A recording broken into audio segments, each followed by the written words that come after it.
Hello everyone, कैसे हैं आप सब। होप सब सेफ होंगे, सुरक्षित होंगे। आज हम GSTR 10 फाइनल रिटर्न किस तरीके से फाइल होगी, आज हम वो देखेंगे। लेकिन इससे पहले GSTR 10 से रिलेटेड कुछ सवाल कि GSTR 10 क्या है। GSTR 10 जो है एक फाइनल रिटर्न है कि ये फाइल करनी पड़ती है, मैंडेटरी फाइलिंग है।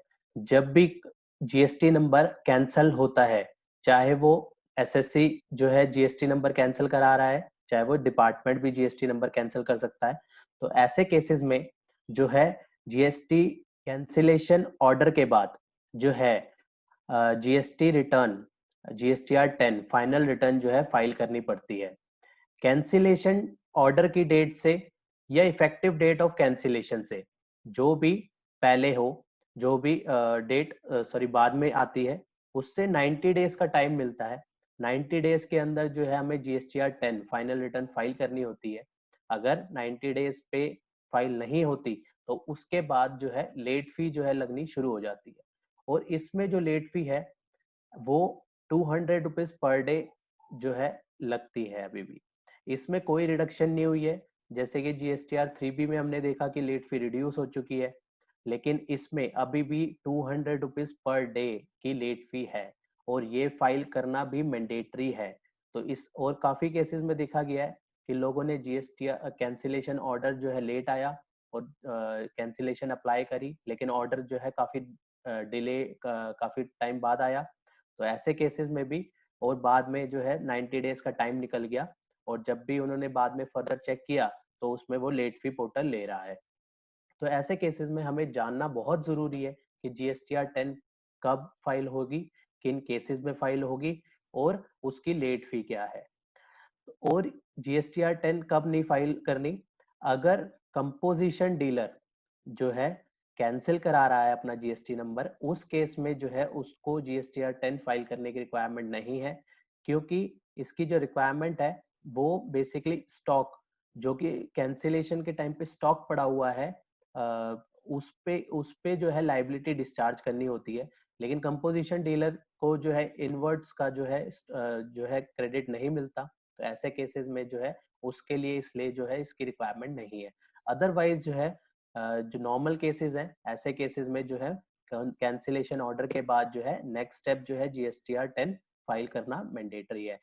एल्स इसके कॉन्सिक्वेंसेस हम डिस्कस कर चुके हैं कि बहुत ही हैवी अमाउंट की लेट फी जो है इसमें लगती है। तो आइए अब देखते हैं कि GSTR 10 जो है कैसे फाइल होगी। तो ये जिस केस में मैंने GSTR 10 का फॉर्म लॉगिन किया है जीएसटी पोर्टल पे, उसका GSTN का उसका कैंसिलेशन ऑर्डर आया है। तो मैं पहले कैंसिलेशन ऑर्डर आपको शो करता हूँ कि कैंसिलेशन ऑर्डर जो है इसका order of cancellation of registration. तो उसकी effective date of cancellation of registration है 30 जुलाई 2020। तो इसके अकॉर्डिंग इसकी जो है हमें 90 डेज के अंदर जो फाइल करना पड़ता है। तो इसकी ड्यू डेट भी यहाँ पे शो हो रही है। ड्यू डेट क्या है, 30 अक्टूबर 2020 तक इसे हमें फाइल करना होगा। अदरवाइज उसके बाद जो है इसमें लेट फी लग जाएगी। तो आइए देखते हैं किस तरीके से जो है ये फॉर्म फाइल होता है। इसके लिए पहले हम प्रिपेयर ऑनलाइन, इसको हम ऑफलाइन मोड में भी कर सकते हैं। अगर हमारे जो स्टॉक है वो ज्यादा है एंड नंबर ऑफ एंट्रीज ज्यादा है तो हम ऑफलाइन मोड में भी इसको कर सकते हैं। अदरवाइज जो है हम इसको ऑनलाइन मोड में भी कर सकते हैं, जैसे हम नॉर्मल जो है बाकी रिटर्न्स को भी करते हैं। तो इसमें जो है यहाँ पे शो कर रहा है GSTN नंबर वगैरह और cancellation date of cancellation order, effective date of cancellation of registration और ड्यू डेट क्या है उसकी। ये सारी चीजें यहाँ पे शो कर रहा है। इसके बाद इसका फर्स्ट स्टेप आता है address for the future correspondence. इसमें जो है एड्रेस डालना होता है। एड्रेस डालने के बाद इसको सेव कर देंगे। नेक्स्ट स्टेप जो आएगा, इसके बाद आता है सीए सर्टिफिकेट। सीए सर्टिफिकेट जो है, सीए सर्टिफिकेट में जो डिटेल जाएगी, particular of certifying chartered accountant और cost accountant wherever applicable. इसको जो है सीए या सी कॉस्ट अकाउंटेंट जो है इसको सर्टिफाई करेगा। लेकिन ये किस केस में एप्लीकेबल होगा, ये सिर्फ उन केस में एप्लीकेबल है जहां पे टेबल 8D जो की बात करता है गुड्स डिटेल विदाउट इनवॉइसेस, अगर वहां पे हमारी वैल्यूज जो है जाएंगी, जिन केसेस में हमारे पास इनवॉइसेस नहीं है, वहां पे जो है सर्टिफिकेट की रिक्वायरमेंट पड़ती है। और उस केस में जो है उस फॉर्म सबसे पहले नेम ऑफ द फॉर्म, यहाँ पे फॉर्म का नाम आएगा, सीए फॉर्म का नाम, चाहे वो कॉस्ट अकाउंटेंट की प्रैक्टिसिंग कॉस्ट अकाउंटेंट की फॉर्म का नाम होगा, यहाँ पे आएगा। और नेम ऑफ द सर्टिफाइंग जो भी नाम है सीए और सीडब्ल्यूए का, वहां पे आएगा उनका मेंबरशिप नंबर और date of issuance of certificate, और यहाँ पे अटैचमेंट में जो है वो सर्टिफिकेट अपलोड कर दिया जाएगा। इसके बाद जो मेन टेबल आती है वो है टेबल 8A, 8B, 8C, जो कि बात करती है गुड्स डिटेल विद इनवॉइसिंग। यहाँ पे जिन गुड्स के भी हमारे पास इनवॉइसिंग है, जो भी हेल्ड इन स्टॉक है, उनकी डिटेल जो है इस टेबल में भरी जाएंगी, जो कि गुड्स विद इनवॉइसिंग, चाहे वो जीएसटीएन से रिलेटेड हो, चाहे वो सेंट्रल एक्साइज से, या फिर वो वैट के टाइम का इनवॉइस हो। तो ऐसे केसेस में जो है यहाँ पे हम ऐड डिटेल करेंगे।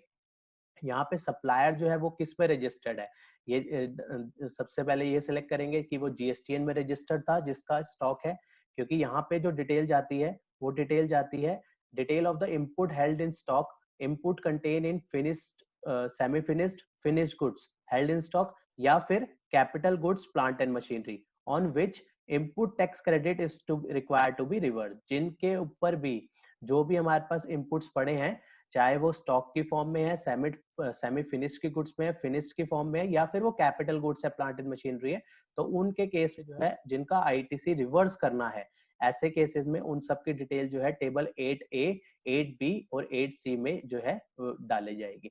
तो सप्लायर रजिस्टर्ड अंडर, तो अगर वो जीएसटी में रजिस्टर्ड है तो जीएसटी नंबर डलेगा उसका, अदरवाइज अगर वो सेंट्रल एक्साइज या वैट में रजिस्टर्ड है तो उसका सेंट्रल एक्साइज या वैट का रजिस्टर्ड नंबर डाला जाएगा।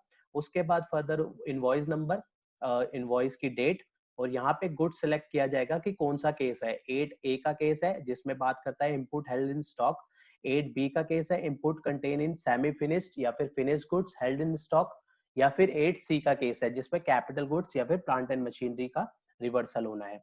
तो तीनों में से जोन सा भी केस है वो सिलेक्ट किया जाएगा। डिस्क्रिप्शन, उसके रिगार्डिंग जो है डिस्क्रिप्शन लिखी जाएगी कि वो कौन सा गुड्स है।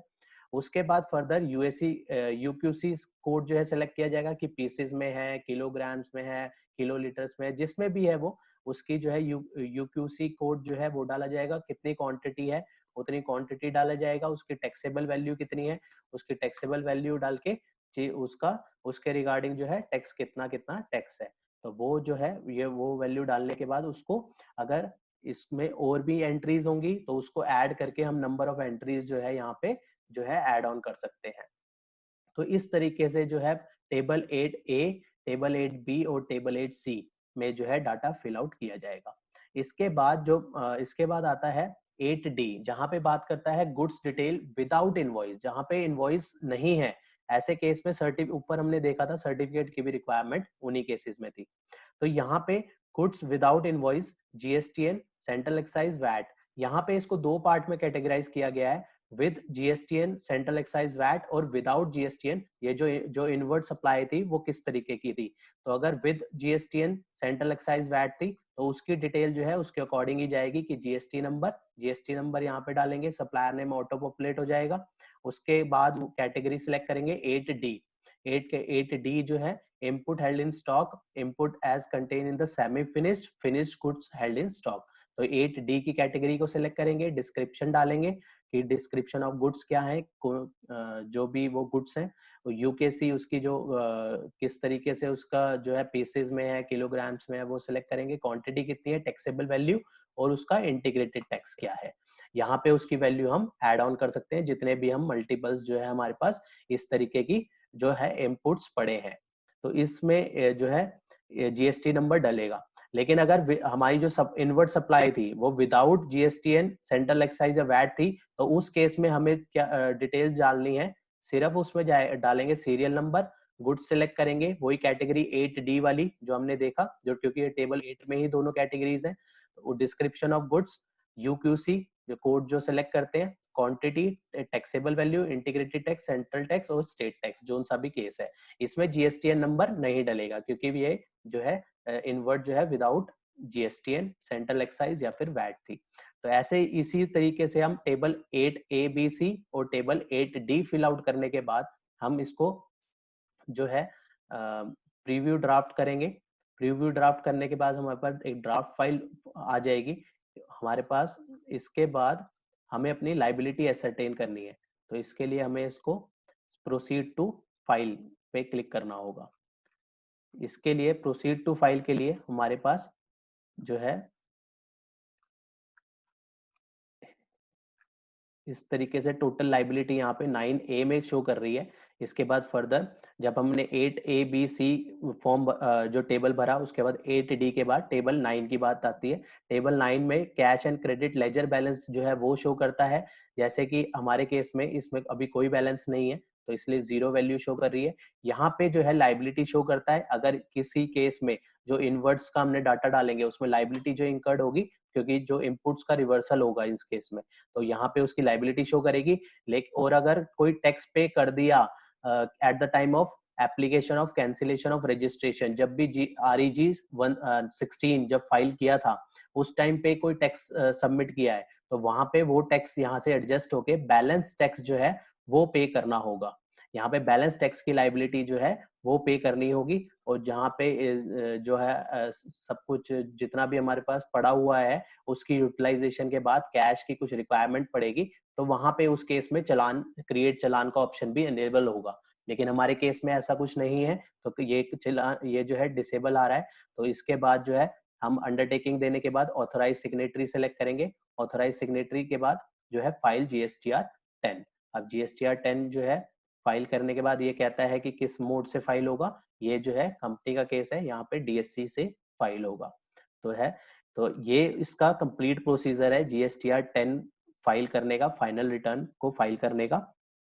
इसमें लेट फी का अमाउंट काफी ज्यादा है, तो हमें पता होना चाहिए, क्योंकि इसका कई बार कैंसिलेशन ऑर्डर लेट आता है। कैंसिलेशन ऑर्डर लेट आने के बाद जो है उसके 90 डेज कब निकल जाते हैं कई केसेस में नहीं पता लगता। और ऐसे केसेस में काफी ऐसे जो है सिचुएशंस अराइज हुई है जहाँ पे लेट फी की वजह से अभी तक जो है GSTR 10 फाइल नहीं हुई है और उसमें कोई अभी वेवर भी नहीं है। तो इसलिए जो है हमें इसके प्रोविजंस का ध्यान रखना पड़ेगा, ताकि कोई भी केसेस में जो है हमारी कैंसिलेशन ऑर्डर आने के बाद के क्या कंप्लायंसेस हैं हमें ध्यान रखने बहुत जरूरी है। होप ये इन्फॉर्मेशन आपके लिए यूजफुल रही होगी। फिर मिलते हैं नेक्स्ट वीडियो में नेक्स्ट टॉपिक के साथ। टिल देन बाय बाय, जय हिंद, जय भारत।